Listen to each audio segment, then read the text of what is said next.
Hello friends, we are going to colorize the blind contour that we made the other day. If you don't remember how to do that, you can go back and check the video. These are fun and you should do a bunch of them because they're great practice. First thing I'm going to do is I'm going to work out the palette for this. So I'm going to take several different colors and just kind of play with them for a minute to see how they look. This would be sort of, if you were doing digital art, how you would set up a gradient and test different colors. So I've got mostly cool colors. The magenta is a little slightly warmer, and I decided we needed something with a little pop on there. And that complement to the purple is what's going to do it. So I'm going to test them in combination.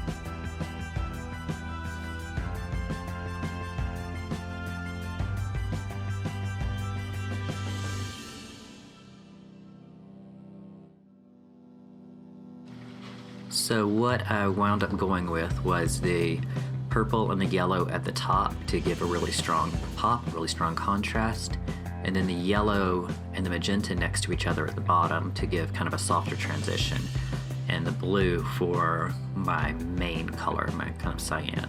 And it's somewhere around here that I realized that I was really using the three honest-to-goodness primary colors with purple thrown in, you know, the cyan and the magenta. Not something I chose on purpose in the beginning, but there you go. Alright, so what I'm going to do now is just go through the colors that I've picked out in my gradient one at a time, and just kind of go in order, starting with the purple around the outside and coloring in down. I did decide to come in and put a couple spots of the purple inside the lines. You'll see that in just a few minutes, some of the shapes on the wrinkles I filled in. And I also decided to outline it with the purple to just kind of bring it all together. And after I finish the purple, I'm going to grab the yellow and do sort of the same thing. Making choices basically on how I feel it's going.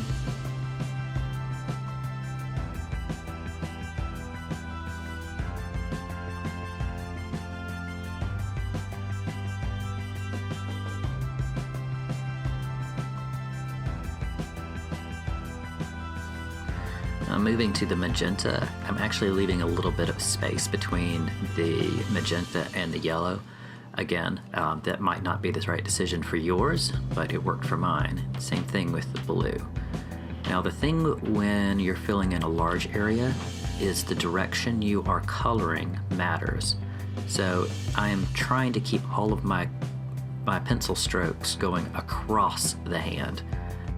So it describes how the roundness of the hand, and gives it a little bit more of a 3D effect. And in a few moments after I finish out this yellow, I start coming, or the blue rather, I start coming in around all of the edges and adding extra shading. And I don't have any real guidance on how to decide where to do that, other than if you want to look back at your hand and see where the wrinkles are, that's a good idea. But basically, if you make it darker towards the bottom, it's going to look like the light is coming from the top.